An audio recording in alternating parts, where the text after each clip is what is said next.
साथियों नमस्कार। विश्व गुरु का ज्ञान विश्व शांति अभियान चैनल में आपका स्वागत है। और हम चंद्रदेव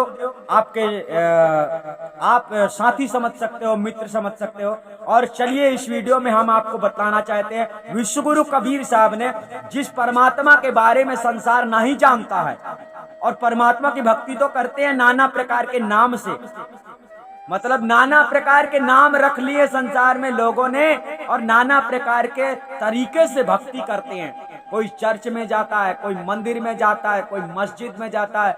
क्यों? क्योंकि उस परमात्मा का रूप ज्ञान नहीं है कि वो परमात्मा है कैसा। तो यहाँ पर सदगुरु कबीर साहब ने बतलाया है, साहब ने अपने शब्दों में, और किस तरह से बतलाया है ये जानते हैं। साहब कहते हैं, अन्य गढ़िया देवा कौन करे तारी सेवा, कौन करे तारी सेवा।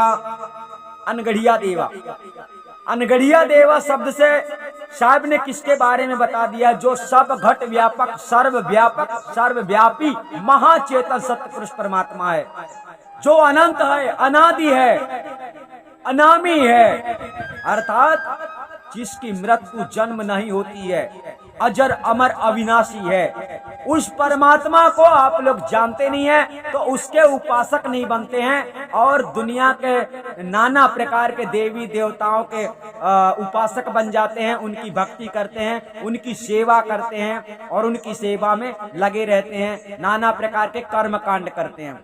अर्थात परमात्मा की सेवा आप नहीं करते हो। जो परमात्मा है, मतलब परमात्मा की सेवा का मतलब ये हो जाता है साथियों कि परमात्मा को पाने के लिए तुम क्या कर रहे हो, यही सेवा होती है। तो परमात्मा को पाने के लिए किसी ने सही रास्ता तो आपको बतलाया नहीं, तो विश्व गुरु कबीर साहब ने बतलाया है कि परमात्मा की सेवा कोई नहीं कर रहा है। इसलिए सदगुरु कबीर साहब कहते हैं परमात्मा का शब्द यहाँ पर आया है जो अनगढ़िया देवा। अनगढ़िया मतलब देखो, अनगढ़िया और गढ़िया, गढ़िया मतलब होता है जैसे पत्थरों की मूर्ति बनाकर लोग शंकर जी बना लेते हैं और मस्जिद में लोग अपना क्रियाक्रम करते हैं, चर्च में लोग अपना क्रियाक्रम करते हैं। सब लोग अपने अपने भगवान का चिन्ह बनाकर उसकी पूजा करते हैं। अब वास्तविक परमात्मा जो है उसका चिन्ह कोई जानता नहीं है, उसके बारे में कोई जानता नहीं को परमात्मा है कैसा, तो उसको बनाया ही नहीं जाता। तो अब उसकी उपासना कैसे करोगे, उसकी पूजा पाठ कैसे करोगे? सो सदगुरु कबीर साहब यहाँ पर समझा रहे, अनगढ़िया देवा कौन करे तारी सेवा, कौन करे तारी सेवा। गढ़ देवा तो सब कोई पूजे, नित्य उठावे सेवा, नित्य उठावे सेवा। साहब ने कहा गढ़ देवा को सब कोई पूजा, नित्य उठावे सेवा। गढ़ देवा मतलब यही जो मंदिरों में, गढ़ों में, मस्जिदों में, किलों में बड़े बड़े मंदिर संसार में बनाए गए हैं, लोग बनाते हैं और मंदिरों में देवी देवताओं की स्थापना करते हैं। जैसे गौतम बुद्ध की स्थापना कर दी गई, महावीर की स्थापना कर दी गई, ओशो हो, जितने हैं इस संसार में पीर पैगंबर देवी देवता जितने, इन सबको मूर्ति बना के लोग कैसे न कैसे पूजते हैं, सम्मान करते हैं, सेवा में लगे रहते हैं, इनके बताए मार्ग पे चलते हैं। लेकिन जो वास्तविक सत्य पुरुष परमात्मा है, जिसकी आज्ञा से परमात्मा मिलता है, अगर आप उसकी आज्ञा में चलो तो उसकी बात कोई नहीं करता, उसको कोई जानता नहीं है। साहब कहते हैं पूर्ण ब्रह्म अखंडित साहेब ताको न जाने भेदा, पूर्ण ब्रह्म अखंडित साहेब ताको न जाने भेदा। अगर आप पूर्ण ब्रह्म परमात्मा अविनाशी को जान लेते, जो अखंड है, अनादि है, जिसका खंडन नहीं हो सकता, जिसे कोई मार नहीं सकता, जिसका ज्ञान निर्मल है, जिसका ज्ञान शुद्ध है, जिसको जान लेने के बाद आत्मा का कल्याण हो जाता है, उसकी सेवा कोई नहीं करता। अब वही बात है कि मोक्ष के मार्ग में आप लोगों को वास्तविक सदगुरु कबीर साहब की वाणियों के अनुसार अपने जीवन को ढालना होता है, तभी आपका कल्याण होता है, तभी आप परमात्मा के सेवक माने जाते हैं। पत्थर को पूजना, पेड़ को पूजना, मंदिर में जाना और इधर उधर भटकना, तीर्थ मूर्त में जाना और नाना प्रकार के प्रपंच करना, नाना प्रकार के कर्म कांडों को करना, ये परमात्मा की सेवा नहीं मानी जाती। परमात्मा के बताए गए सत्य मार्ग पे चलना और परमात्मा के बताए गए अनुसार सेवा करना। अब सेवा उनकी यही है कि इस संसार का परित्याग कर दो, इस संसार की मोह माया से मतलब अलग रहो, इस संसार से तुम्हें छूटना है, इस संसार से नाता तोड़ दो। जीते जी आपके अंदर ये अवस्था होनी चाहिए, तब आप परमात्मा के सेवक बनते हो। ठीक है, परमात्मा के सेवक ऐसा नहीं है कि आपने कहीं मंदिर चले गए, कहीं दान कर दिया थोड़ा सा तो आप परमात्मा के सेवक हो गए, बिल्कुल नहीं। अगर आपने जान लिया है कि ये संसार मेरा नहीं है, इस संसार का मैं रहने वाला नहीं हूँ, आत्मा इस संसार में रहने वाली नहीं है, इस शरीर में रहने वाली नहीं है, लेकिन रह रही है, भटक गई है, भूल गई है, इसे पता नहीं है कि अब मैं जाऊं कहाँ। तो बेचारी बार बार इस जन्म में, फिर अगले जन्म में, फिर दूसरे जन्म में, फिर दूसरे जन्म में, ऐसे जन्म लेते लेते कोई कृष्ण की भक्ति करेगा, कोई राम की भक्ति करेगा, कोई हनुमान की भक्ति करेगा, कोई मंदिर मस्जिद में जाएगा, है ना, नाना प्रकार की कोई दुनिया भर की किताबें हैं। वो दुनिया भर की किताबें पढ़ते पढ़ते आत्मज्ञान के बिना ही मनुष्य मर जाएगा और उसके जीवन का कल्याण नहीं होगा। तो इस प्रकार सदगुरु कबीर साहब कहते हैं जिसका भेद आप लोग नहीं जानते। भेद मतलब यही है कि आत्मा परमात्मा का स्वरूप ज्ञान आपको नहीं है, तो आप लोग कहीं पूजा करते हो, किसी की पूजा करते हो, किसी को भगवान मान लेते हो, किसी को ईश्वर मान लेते हो, किसी को अल्लाह मान लेते हो, किसी को खुदा मान लेते हो, किसी को प्रभु मान लेते हो। तो साहब कहते हैं अखंडित साहब, पूर्ण ब्रह्म अखंडित साहब ताको न जाने भेदा, अर्थात अगर आप उसको जान लेते तो समस्त जंजाल से आप लोग छूट जाते। नहीं जानते इसीलिए भ्रमित हो। तो चलिए आगे सदगुरु कबीर साहब अपनी वाणी में क्या कहते हैं। आगे सदगुरु कबीर साहब कहते हैं 10 अवतार निरंजन धारे, सो करता नहीं होई, वह तो अपनी करनी भोगे करता और ही कोई।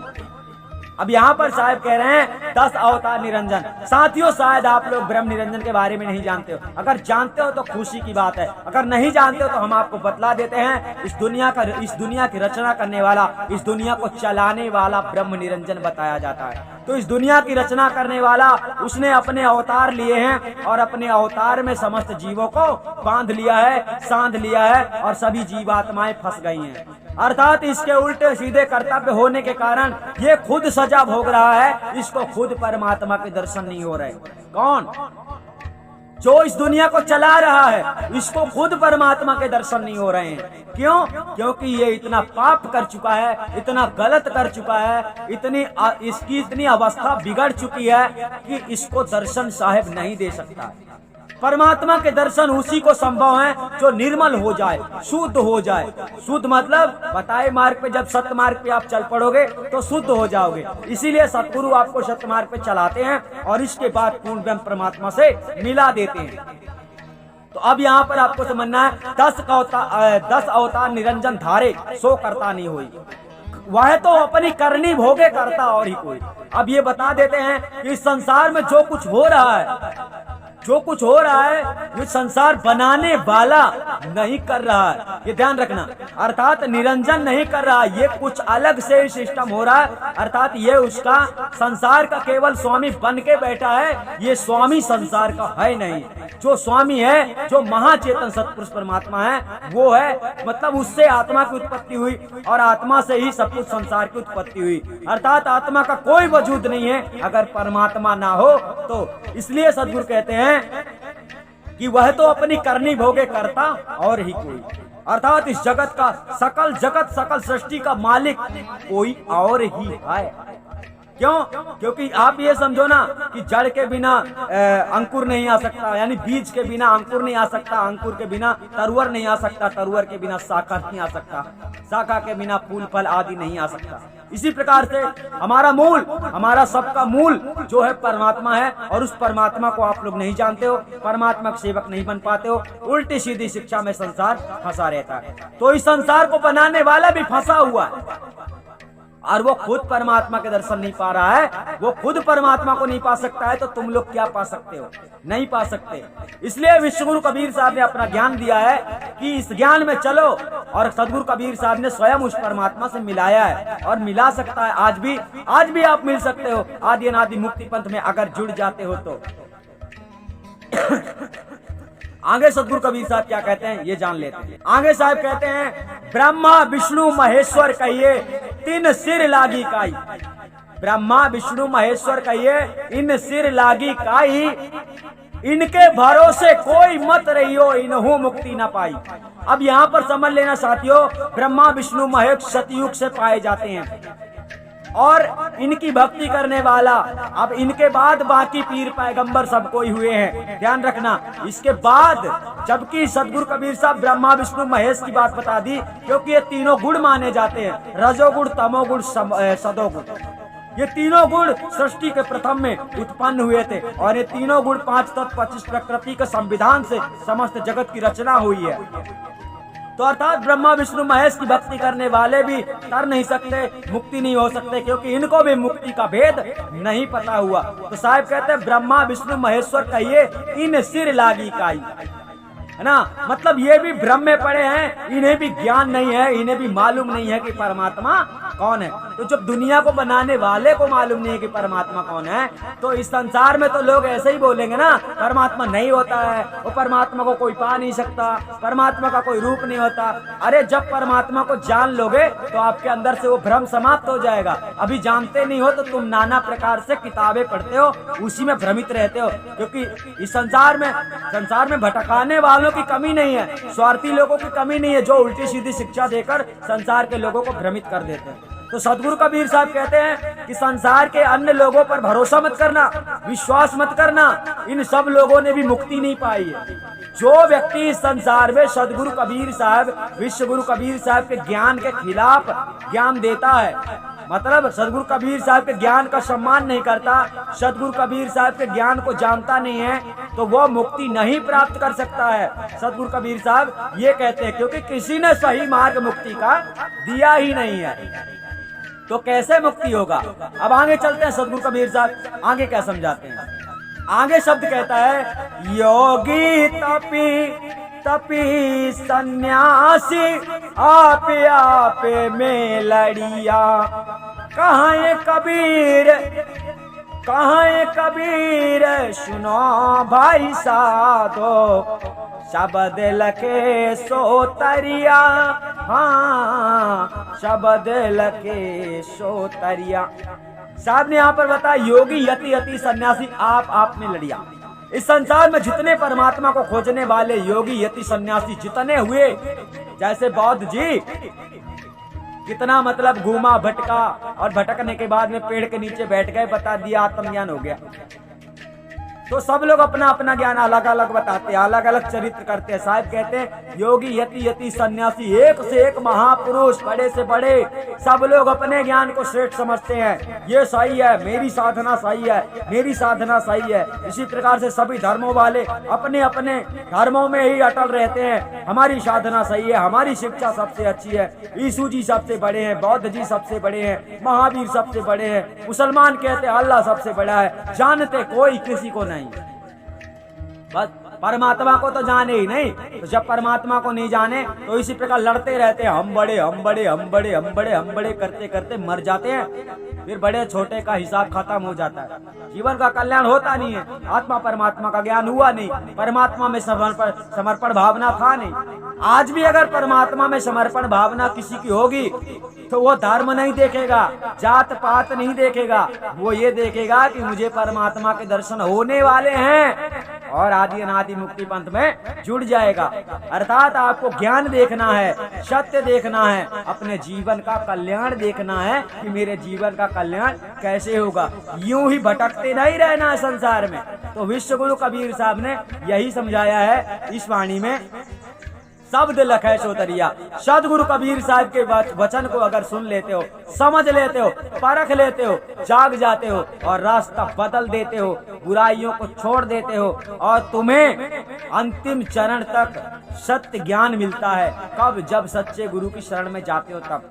तो आपको आदि अनादि मुक्ति पंथ में जुड़ जाना चाहिए, सत्य धर्म संगठन में सत्य मार्ग पे चलना चाहिए, ताकि आपको आत्मा परमात्मा का स्वरूप ज्ञान दर्शन करने का एक मौका मिल जाए और आपका भला हो जाए, जीवन कल्याण हो जाए। उस परमात्मा से मिलने का आपका समय आ गया है। अब परमात्मा को खोजना नहीं है, अब खोजो ये कि मैं कहाँ हूँ, मैं किस जगह में हूँ, मैं किस गलती में हूँ। वो गलत प्रेमी को दूर करना है। आप अगर समझ बैठे हैं मैं हिंदू, मुस्लिम, सिख, ईसाई, युगदी, यहूदी, बौद्ध धर्म, महावीर, जैन धर्म, ऐसे धर्मों के धर्मात्मा बने बैठे रहोगे तो जीवन का कल्याण नहीं होगा। जीवन का कल्याण तब होगा जब तुम अपने सत्य धर्म के कर्तव्यों में लग जाएंगे। सत्य धर्म क्या कहता है, सत्य धर्म की सेवा क्या कहती है, यही साहब ने ऊपर शब्दों में कह दिया, अनगढ़िया देवा कौन करे तेरी सेवा। ईश्वर को समर्पण होना चाहते हो, परमात्मा को समर्पण होना चाहते हो, अल्लाह को समर्पण होना चाहते हो, जानते नहीं हो समर्पण बातों से नहीं होता है, नाम लेने से समर्पण नहीं हो जाता है। मैंने तुझे अपना जीवन दे दिया, तू जो कहेगा मैं वही करूंगा, समर्पण ये होता है। और बातें करने से नहीं, संसार में लोग स्वार्थी का समर्पण होते हैं, स्वार्थ के होते हैं, समर्पण की बात कर देते हैं। गर्दन में छुरी लग जाए सामने तो सब बदल जाते हैं, चाहे जो नाम फिर बुलवा लो सब बोलते हैं, ऐसे होते हैं। ये समर्पण वाले नहीं होते। समर्पण मतलब समर्पण होता है तो समर्पण सत्य में हो जाओ, असत्य में नहीं। सत्य में समर्पण हो जाओगे तो सत्य बन जाओगे और सत्य पुरुष परमात्मा को पालोगे, सत्य सुख की प्राप्ति होगी, संसार छूटेगा तो आवागमन से छूट जाओगे। सदगुरु कबीर साहब के इस शब्द में कहने का तात्पर्य है, उस परमात्मा को कोई नहीं जानता, उस परमात्मा की कोई सेवा नहीं करता, जो परमात्मा सर्वव्यापक है, आपके घट के निरंतर है, मतलब आपके साथ वो सदा है, लेकिन आप उसे नहीं जानते हो, उसकी सेवा नहीं करते हो, बल्कि और नाना प्रकार के जिन लोगों ने, पाखंडियों ने संसार में आपको भ्रमित कर दिया है, नाना प्रकार के धर्मों का प्रचलन कर दिया है और धर्म की बात नहीं कही। यानी धर्म संसार में सबका एक ही है साथियों, लोगों ने अधर्म बना दिए हैं, जितने बनाए गए हैं अधर्म। धर्म एक ही है, अधर्म बहुत है, ध्यान रखना। अब समझ लेना कि क्या तुम्हारा सत्य धर्म हो सकता है या फिर हिंदू, मुस्लिम, सिख, ईसाई, बौद्ध, जैन, नाना प्रकार के धर्म हो सकते हैं। आपका धर्म सत्य धर्म है और हम वही बतलाने का प्रयास कर रहे हैं विश्व गुरु कबीर साहब की शिक्षा में। विश्व गुरु कबीर साहब ने आप सब लोगों के हित की बात कही है, इसलिए सब लोग ध्यान पूर्वक समझना और परखना शब्दों को। देखिए, इस संसार में लड़ाई झगड़ा करने का उद्देश्य नहीं है, आप लोगों का किताबें पढ़ने का उद्देश्य नहीं है। इस संसार में आए हो, सबके साथ प्रेम से रहो और अपने जीवन के कर्तव्यों का पालन करो और अपने जीवन के उद्देश्य का भी पालन करो, तो जीवन सार्थक होता है। बाकी आप लोग उल्टी सीधी बातें विचार करते रहेंगे, सारी जिंदगी किताबें पढ़ते रहेंगे, मैं ज्ञानी हो गया, मुझे ऐसा लग रहा है, मुझे वैसा लग रहा है। ये सारी विचित्र आप लोगों की अज्ञानता के लक्षण है, जो आपके अंतर्गत अनुभूतियां, कभी आनंद, कभी खुशी, कभी धूप, कभी छाया, कभी प्रकाश, कभी ज्योति, कभी कुछ भी आप लोगों को ऐसा अनुभव होता रहता है। ये सब नाशवान है, ये सब कुछ परिवर्तन हो जाने वाला है। जहां तुम रहते हो ना साथियों, ये बिल्कुल दुनिया ऐसी है जहां चारों तरफ से आग लगी हुई है। आपको लग रहा है मैं सुखी हूं, लेकिन जहां आग ही आग लगी है वहां सुखी कौन रह सकता है? कोई नहीं। तो सदगुरु कबीर साहब का कहने का तात्पर्य ये होता है कि आप लोग एक महाचेतन सतपुरुष परमात्मा की सेवा में लग जाओ, उसकी भक्ति में लग जाओ जो आपका अपना है, जिसकी भक्ति करने से तुम्हारा आत्म कल्याण हो सकता है। तो आपने समझा होगा इस वीडियो में किसकी भक्ति करनी है, किसकी नहीं। तो साथियों, हम आपको फिर मिलेंगे इसके बाद इस अगली वीडियो में नए शब्दों के साथ में।